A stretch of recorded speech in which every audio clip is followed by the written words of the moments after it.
भूतिया school bus.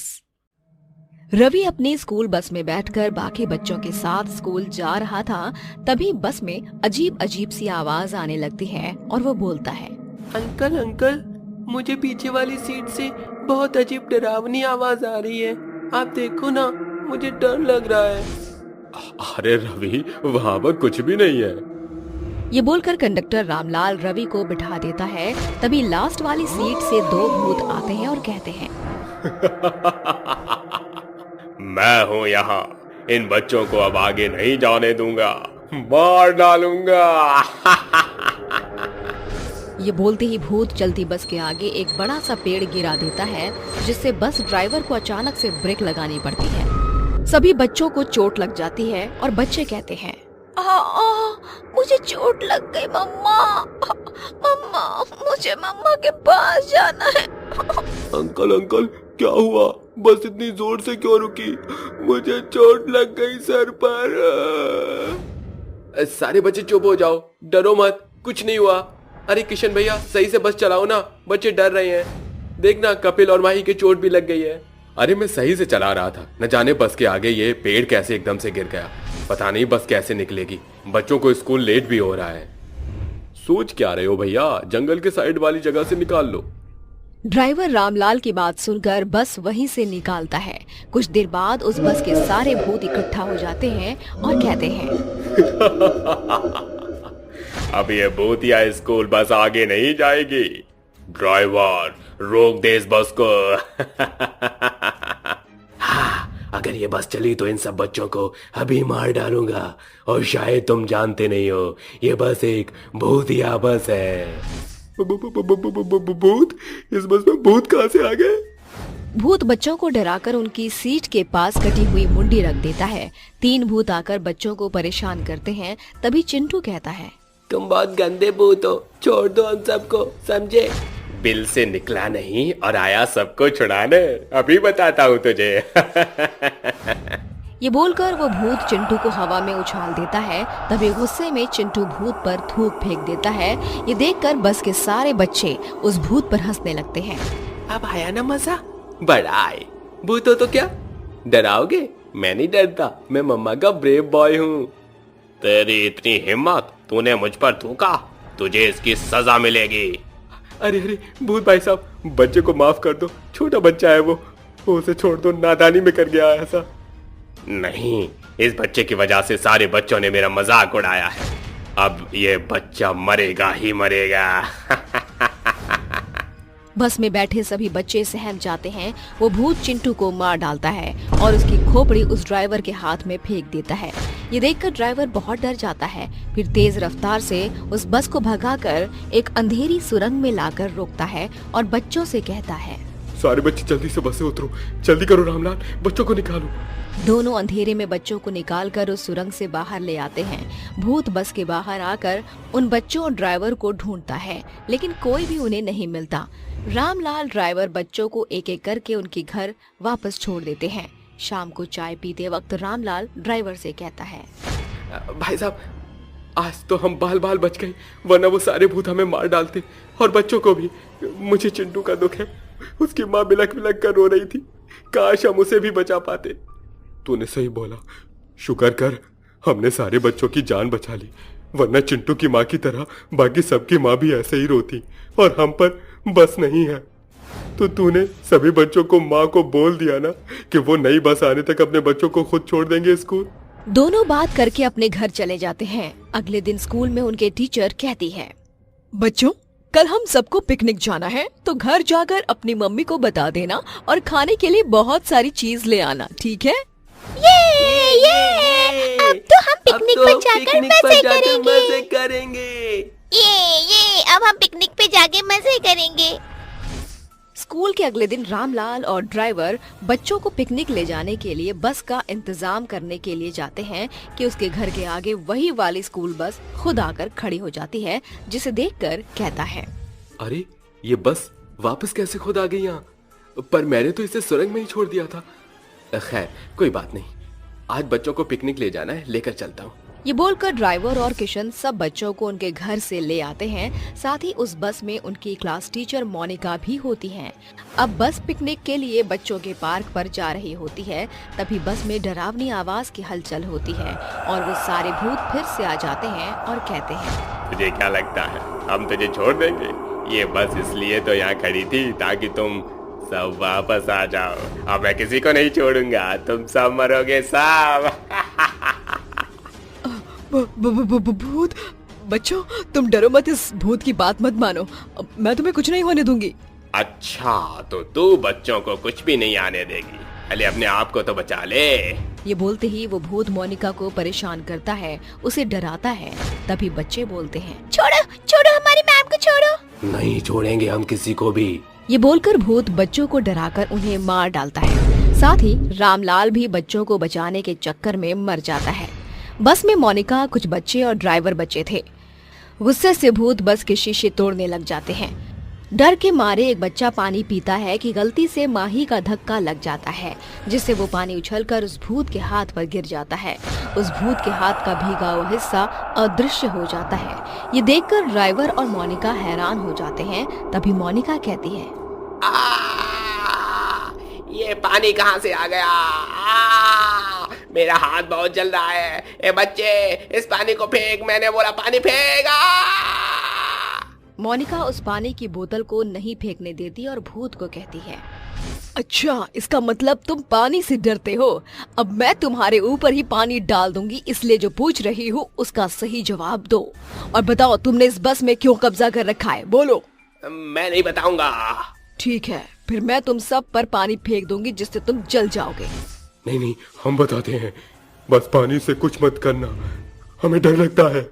वो हुआ ये था कि पिछले महीने ये बस एक ब्रिज से गुजर रही थी और हम तीनों गुंडों ने स्कूल की बस में चढ़कर बच्चों को किडनैप करना चाहा ताकि उनके माँ बाप से हम फिरौती ले सके। तभी बस के कंडक्टर ने गाड़ी को तेज करने की कोशिश की, जिससे वो ब्रेक फेल हो गई और ब्रिज से टकराकर आधी नदी की तरफ और आधी हवा में झूल रही थी। तभी मेरा दोस्त विनय हाथ में बंदूक लिए ड्राइवर के सिर पर रखकर कहता है, ये तूने ठीक नहीं किया ड्राइवर। अगर हमें कुछ हुआ तो तुझे छोड़ेंगे नहीं। कैसे भी करके इस बस को वापस रोड पर लेकर आ। दिया क्लास मॉनिटर। क्लास में दो बच्चे मोहन और पूजा आपस में लड़ रहे थे। तभी उनका मॉनिटर रॉकी आकर कहता है, ये क्या, तुम लड़ क्यों रही हो? छोड़ो दोनों। मैं नहीं छोड़ूंगा इस छिपकली को, इसने मेरी पेंसिल कैसे तोड़ी? अच्छा, तो तू सड़ी हुई मटर का गला हुआ हरा कीड़ा है, समझा? बस बहुत हो गया तुम दोनों का। ऐसा बोलकर रॉकी दोनों को अपनी लाल डरावनी आंखें दिखाता है, जिसकी आंखें देखकर क्लास के सारे बच्चे डर जाते हैं और वो दोनों भी डरकर बोलते हैं, सॉरी पूजा। हाँ मोहन, मुझे भी माफ कर दो। ये लो मेरी पेंसिल ले लो। हो गई ना तुम दोनों की सॉरी। अब चुपचाप जाकर सारे बच्चे सीट पर बैठो, वरना बोर्ड पर सबका नाम लिखकर गायत्री मैम को दे दूंगा। रॉकी की बात सुनकर सारे बच्चे अपनी सीट पर बैठ जाते हैं। तभी रॉकी क्लास से बाहर जाते वक्त जानबूझकर एक गमले में पैर मार देता है, जिससे वो टूट जाता है। ये करता हुआ उसे पियून देख लेता है और बोलता है, अरे रॉकी, ये क्या, मॉनिटर होकर तुम खुद ऐसे कर रहे हो? ये कैसे मैनर्स हैं? आपसे मतलब? मुझे कुछ भी मत सिखाओ, मैं मॉनिटर हूँ यहाँ का। जानते हो ना आप, मैं गायत्री मैम का फेवरेट स्टूडेंट हूँ। ये क्या बदतमीजी है? इसका मतलब तुम नहीं करोगे? अभी गायत्री मैम से तुम्हारी शिकायत करता हूँ। क्या बोला आपने? आप गायत्री मैम को बोलोगे? अब मैं बताता हूँ। ये बोलते ही रॉकी का जिस्म हरे रंग का डरावना रूप ले लेता है और उसके सिर को धड़ से अलग करके मार देता है। उसे मारते ही वहाँ का माहौल भूतिया बन गया। रॉकी अपने हैवान रूप में पियून को मार रहा था। ये भयानक मंजर क्लास के बच्चे खिड़की से देख रहे होते हैं तो कुछ बाहर खड़े होकर देख रहे थे कि रॉकी के शर्ट पर खून के निशान हैं। उसकी आंखें भयानक लाल और दांत लंबे लंबे हैं। साथ ही उसके हाथ में पियून का मांस था जिसे वो खा रहा था। दूसरे हाथ में पियून का कटा सिर था।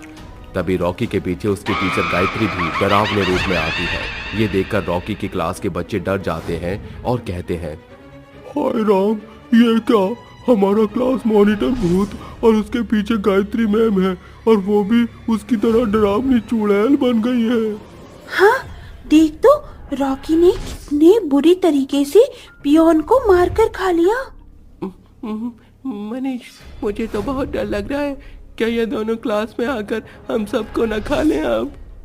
हाँ सही बोला तूने। क्लास के बच्चे डरे हुए होते हैं और यहाँ गायत्री रॉकी को कहती है, रॉकी, तुमने इसे इतनी भयानक मौत क्यों दी? मैम, ये मुझे काम करने को बोल रहा था और बोल रहा था कि आपसे शिकायत लगाएगा, इसलिए मैंने उसे जान से मार डाला। शाबाश, बहुत खूब। ऐसे ही करना जो तुम्हारी बात ना माने, उसे इस तरीके से मार डालना ताकि कोई और ये करने की कभी गुस्ताखी ना करे। जी मैम। आओ क्लास में चलकर बच्चों को सबक सिखाते हैं। दोनों की ये बात सुनकर क्लास के बच्चे चुपचाप जाकर डेस्क पर बैठ जाते हैं। तभी गायत्री कहती है, सारे बच्चों को पता है ना, आज कॉपी चेक होनी है तुम्हारी। लाए हो ना सारे बच्चे? Yes ma'am. Yes ma'am. सारे बच्चे डरकर जवाब दे देते हैं। तभी मन में सोनू कहता है, मैं तो कॉपी लाया नहीं, भूल गया। अब क्या होगा, कहीं ये मुझे मार ना दे। ज्योति ज्योति, तू कॉपी लाई है क्या? अरे नहीं सोनू, मैं गलती से घर पर भूल आई। अब क्या होगा, मुझे बहुत डर लग रहा है। रॉकी, मुझे कुछ बच्चों की शक्ल देखकर लग रहा है कि वो बच्चे कॉपी नहीं लेकर आए हैं। जाओ सबके डेस्क पर जाकर कॉपी निकलवाओ और जो कॉपी लेकर नहीं आए उसे मेरे पास लेकर आओ। जी मैम, मैं अभी उन बच्चों को लेकर आता हूँ। सारे बच्चे दोनों के भयानक रूप को देखकर डर जाते हैं। वहीं रॉकी सबके डेस्क पर कॉपी चेक करता है। तभी उसे ज्योति और सोनू की कॉपी नहीं मिलती और वो बोलता है, तुम दोनों की कॉपी डेस्क पर क्यों नहीं है? बताओ, लेकर नहीं आए हो ना? ये बोलते ही रॉकी दोनों बच्चों को हवा में उठाकर और जमीन पर पटक देता है और कहता है, देखिए मैम, ये दोनों कॉपी लेकर नहीं आए। बताइए आप मैं इन्हें क्या सजा दूं? रॉकी बेटा, तुम दोनों को इतनी बुरी मौत दो कि क्लास का कोई बच्चा आगे से ना कॉपी भूले और ना होमवर्क। जी मैम। मम्मा मैम, प्लीज मैम, हमें छोड़ दीजिए, हम कभी नहीं भूलेंगे। जी मैम, हमने सारा होमवर्क भी किया, लेकिन गलती से कॉपी घर पर रह गई। मुझे तुम्हारी अब कोई बात नहीं सुननी। रॉकी, सबक सिखाओ इन्हें। क्योंकि रॉकी गायत्री के वश में था तो वो उसकी सारी बातें मानता था। इसीलिए वो ज्योति और मनीष के पेट में चाकू मारकर उनके सिर को धड़ से अलग कर देता है। दोनों की इतनी बुरी मौत देखकर पूरी क्लास खौफ से भर जाती है। तभी गायत्री कहती है, अगर पूरी क्लास में से किसी ने भी शैतानी की या मेरे खिलाफ गया या अच्छे से पढ़ाई नहीं की तो उसको रॉकी सबक सिखाएगा। इसी तरह मार डालेगा तुम्हें, समझे? लीजिए मैम। इस तरह गायत्री के कहने पर रॉकी पूरी क्लास को अपने खौफ से डरा कर रखता। यदि कोई बच्चा काम नहीं करता, चैटिंग करता, तो उसे वो बेरहमी की मौत दे देता था।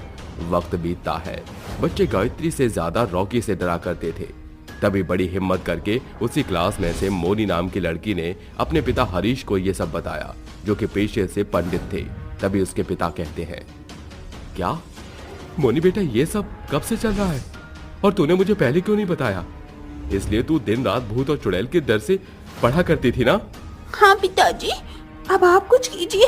मेरे सारे दोस्त उस भूत से बहुत डर रहे हैं, कहीं वो मुझे भी ना मार दे। इसलिए मैं अपना सारा होमवर्क अच्छे से करती हूँ।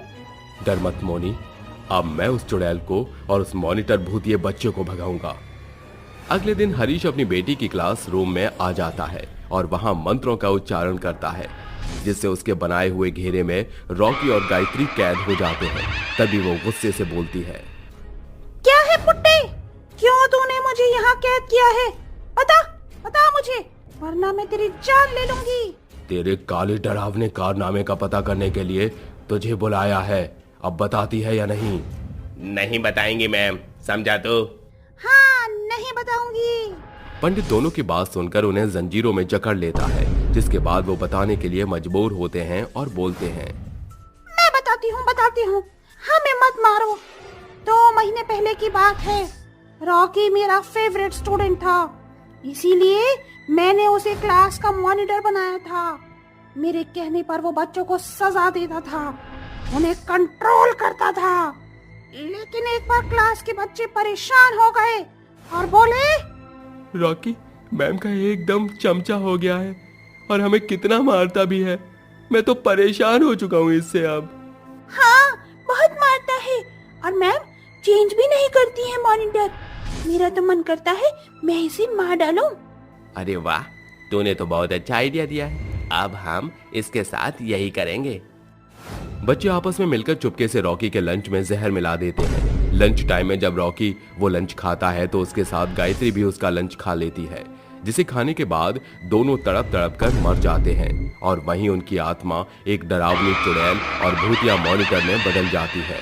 बस उसी के बाद से हमारी आत्मा तड़पती है और इसीलिए हम इन बच्चों को बहुत मारकर डरा कर पढ़ाते हैं, सबक सिखाते हैं। हाँ, इन बच्चों ने ठीक नहीं किया मेरे साथ। अभी तो इनकी जान लेना भी बाकी है।